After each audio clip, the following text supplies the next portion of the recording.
On the 9th day of August 2022, Kenyans woke up to vote for their leaders, including the president. Mount Kenya voted fully for William Samoei Arap Ruto. Nyanza region voted for Raila Odinga. And I've been thinking about something which I think I could be right. That despite the fact that the mountain voted for Ruto to the last man to punish Uhuru Kenyatta, Nyanza region is going to benefit more from William Ruto's presidency. I want us to do a critical analysis. Why personally I strongly believe that William Ruto's government is going to do more for the people of Nyanza compared to the mountain which voted fully and to the last man for William Samoei Arap Ruto. Before we do all those, in case you are watching this channel for the first time, I want you guys to take a second or two, click that subscribe button so that next time we produce a video like this, YouTube will automatically notify you. And to the subscribers, I want to continue thanking you guys for your continued support, because without that support, this channel cannot be where it is now. Let us get straight to my point. William Ruto will be in Homa Bay tomorrow, and then in Siaya. He will spend this night in Kisumu, and probably on Saturday he will also spend this night in Kisumu.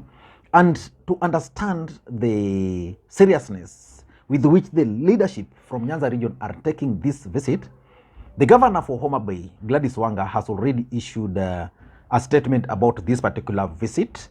And the statement says that the president, His Excellency Dr. William Ruto's visit to Homa Bay, let me just read for you one or two paragraphs.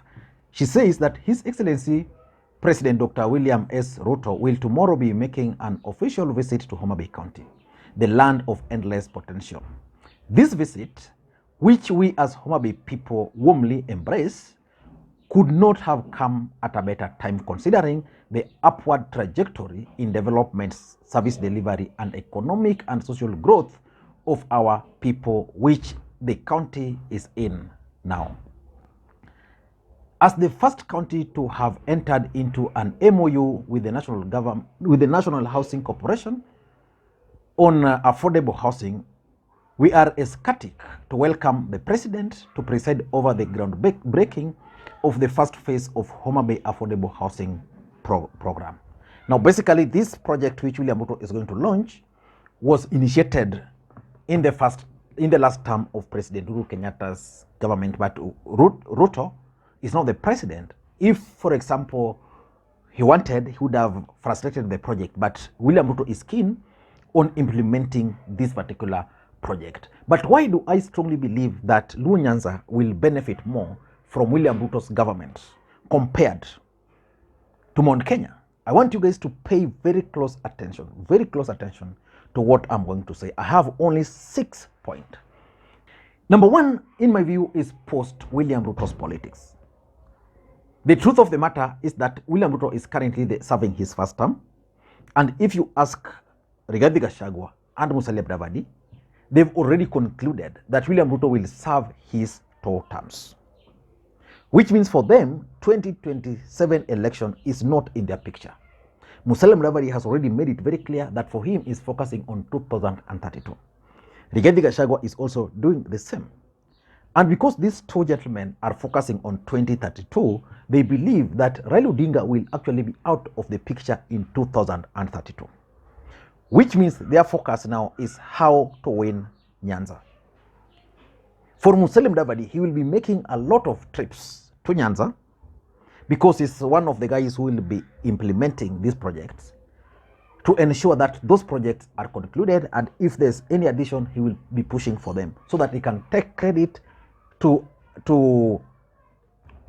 persuade the voters or the people of Nyanza to support his bid in 2032. Rigathi Gachagua will also not be left out. Rigathi Gachagua would also want a situation where he will also inherit, in quotes, the support base from Nyanza. And the only way he can do that is to be seen to be initiating development projects in Nyanza. The moment William Ruto will leave Nyanza on Sunday, Rigathi Gachagua will land in Kisumu on Monday. So because of post William Ruto's politics, and because of Rigathi and Mudavadi's factors and the role they'll be playing in government, they'll ensure, because of their ambitions of winning the support of Nyanza, they'll ensure that they initiate several development projects in Nyanza. So that's number two, taming Raila Odinga. You know, William Ruto understands one thing, that Raila Odinga can actually be problematic. Raila Odinga is planning to come up with people's consultative meetings. And some of these people's consultative meetings were actually designed in a way to highlight the promises which Kenya Kwanza made to people, how they failed to meet them, how they are neglecting certain regions in terms of appointments, the skewed development projects which they were planning. So to beat Raila Odinga in his own game, what William Ruto is doing is that he's going to initiate several development projects in Nyanza. And by initiating some of these development projects in Nyanza, he's going to try and persuade the people of the Nyanza region that despite the fact that Raila Odinga was not declared the president, he still was able to achieve for them what probably any other regime had not achieved for them before. So for me, I'm looking at it as some of these development projects as geared towards taming Raila Odinga, because there's also this story that Raila Odinga has been in power, which is not true, and he ought to have initiated certain projects which he has not initiated, and therefore William Ruto will be doing this. This is exactly what Toyo tried with Mwai Kibaki, for those who understand politics. Number three, in my view, is William Ruto's bold move to engage the Luo nation directly. William Ruto is keen on trying to persuade the Luos to vote for him. He can only do that by initiating projects. He can only do that by offering them employments. This is exactly what he did with the Kikuyus. When Uhuru was the president and Ruto wanted to become the president, and there were the Kikuyu votes, what Ruto did was that he focused on the mountain. The mountain are already on his side. Why do you think William Ruto would still go to the mountain 5 times in a week and not Nyanza? Why do you think William Ruto would now be persuaded to initiate more development projects in the mountain and not Nyanza? Mountain is already in his pocket. He can do whatever he wants with them. So the Luo nation, despite the fact that they never voted for Ruto, will actually benefit more. Number 4, William Ruto is also keen on demystifying the myth that he was going to victimize the Luos. In fact, in the first term of Uhuru Ruto government, 2013-2017, that time, there was a strong feeling in Luo Nyanza that William Ruto used to fire almost all senior government officials who originated from Luo Nyanza. In fact, it became so serious to the point where most people used to claim that anybody who went to Ruto seeking for a job in government would just tell them, he would just tell them to go and look for any serious office which is being occupied by Luo, and then he will fire them. So William Ruto is now out to demystify that particular notion that he will be targeting the Luos, and that's why he's going to pump a lot of money. He's going to complete several projects. He's going to initiate several projects in Luo Nyanza. Number 5, in my view, is basically the Western Kikuyu supremacy battle in Kenya Kwanza. Basically, Rigathi Gachagua, Musalia Mudavadi's factor. Mudavadi and Rigathi Gachagua have their eyes trained on 2032. Then what does that mean? It only means one thing, that Rigathi will be frustrating development projects going to Western. Mudavadi will be frustrating development projects going to Mountain. Instead, in a boardroom, when they don't agree, some of those projects will end up in Nyanza, or some of those development projects will end up in Coast.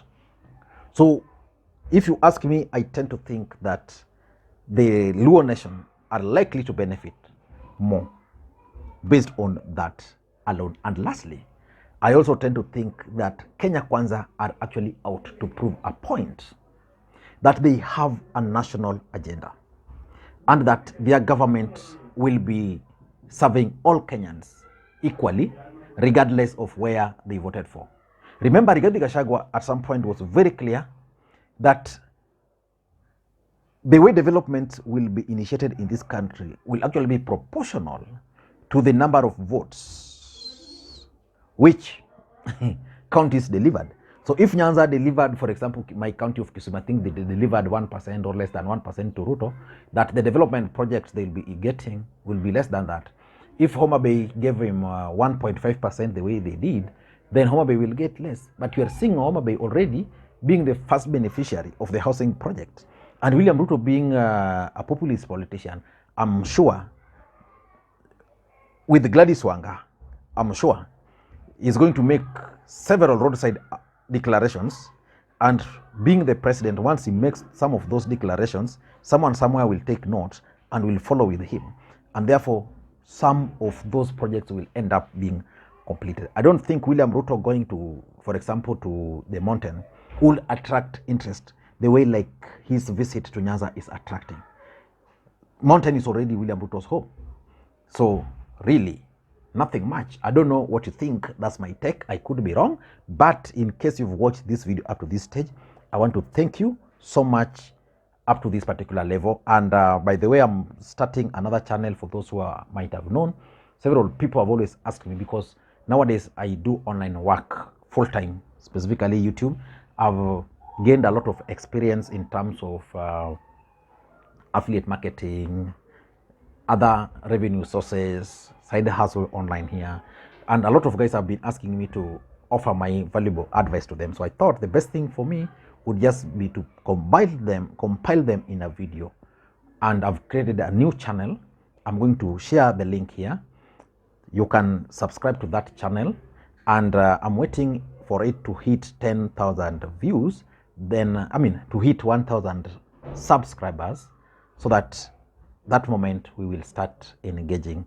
Thank you, and I'll require your support the way you've always done here. For example, I'll need 1,000 people to watch all the videos 4 minutes, so that I can achieve the threshold to apply for monetization, so that once the channel is monetized, then I can be motivated, I can get a bit of resources to actually engage, because I've outsourced some services. There are people who are doing video editing. I just do the voiceover, then every other thing is done. So I need to support those young boys also. Thank you guys, and may you have a good day. Bye bye.